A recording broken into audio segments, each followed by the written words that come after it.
May the words of my mouth and the meditations of our hearts be acceptable in your sight, O God, our strength and our Redeemer. Amen.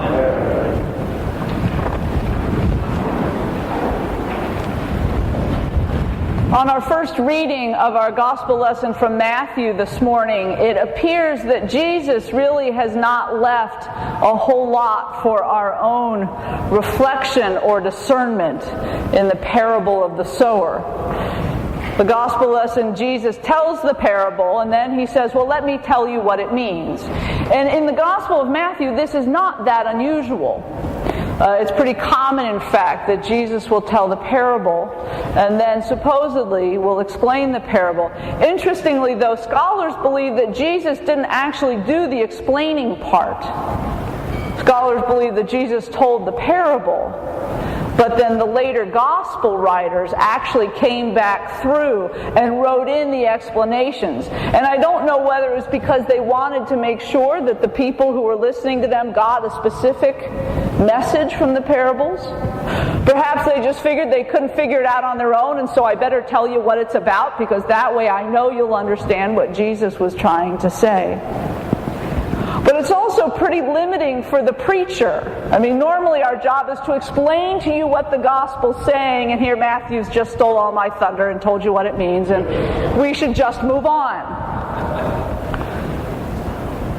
But I think actually, if we give ourselves the permission and the opportunity to perhaps set aside the gospel writer's explanation of a parable and allow it our own time for discernment and reflection, I think the parables are actually very, very rich for us. And this one in particular begs a lot of questions, and also I think the opportunity to ask, as we always do, how does this enrich my spiritual life? How do I feel God is speaking to me in this parable?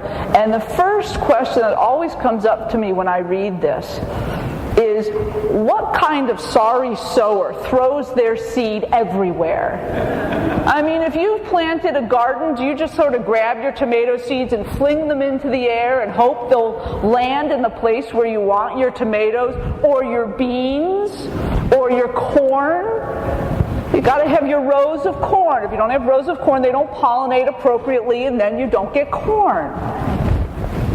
No sower just has so much seed that they can be so profligate to just fling it on the path and fling it here and fling it there.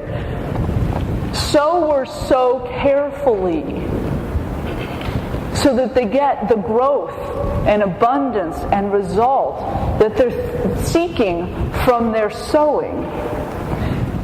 And yet right away, Jesus says in the parable, the sower sort of flung it here and flung it there, and it landed all over the place. But Jesus is also very specific about where that seed lands. And I think there's messages in each of those places for us. The parable says some of the seed landed on the path while the birds ate it up. Not necessarily a bad thing, because there's plenty of seeds that need to be eaten by birds or squirrels or something, and then that seed gets spread far and wide.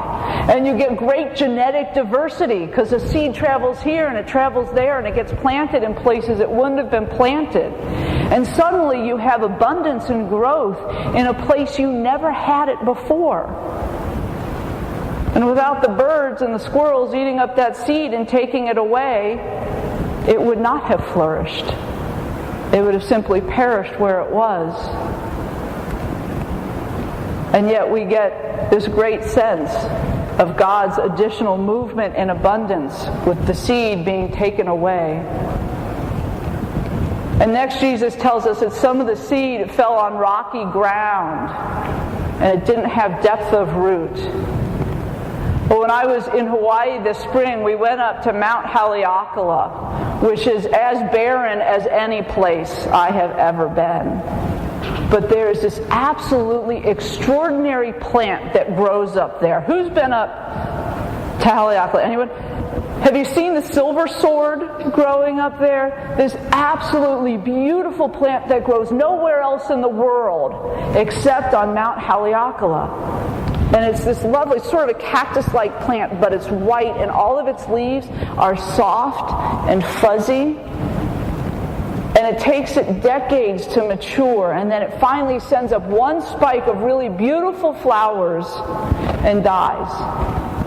And the seeds are spread again to continue the growth and the propagation of the plant. And it hangs on in that barren, rocky place. And it grows to be the most beautiful plant, the most lovely of plants.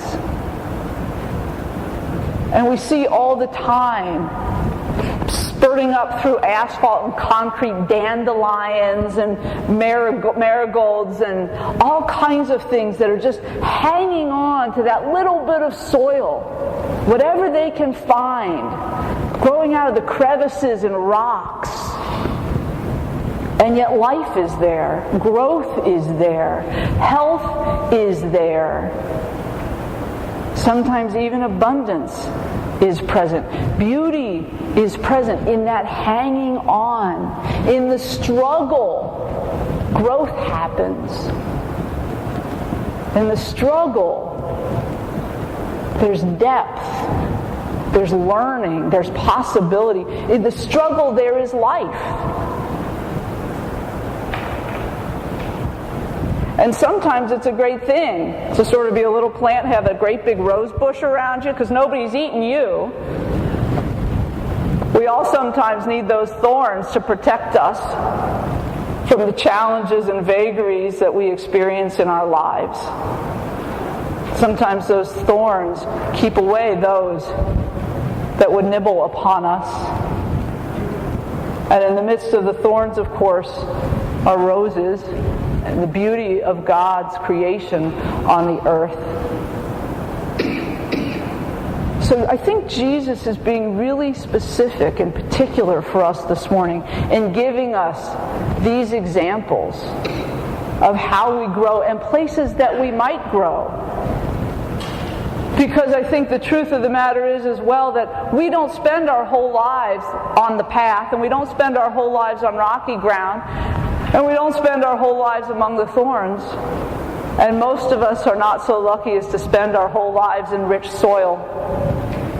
We move from one place to another depending on where we are and what's going on and what we need.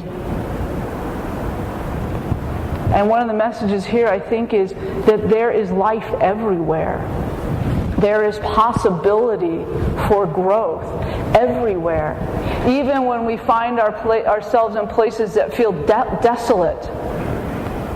Even when we're crying out for God and we're not sure whether God is answering.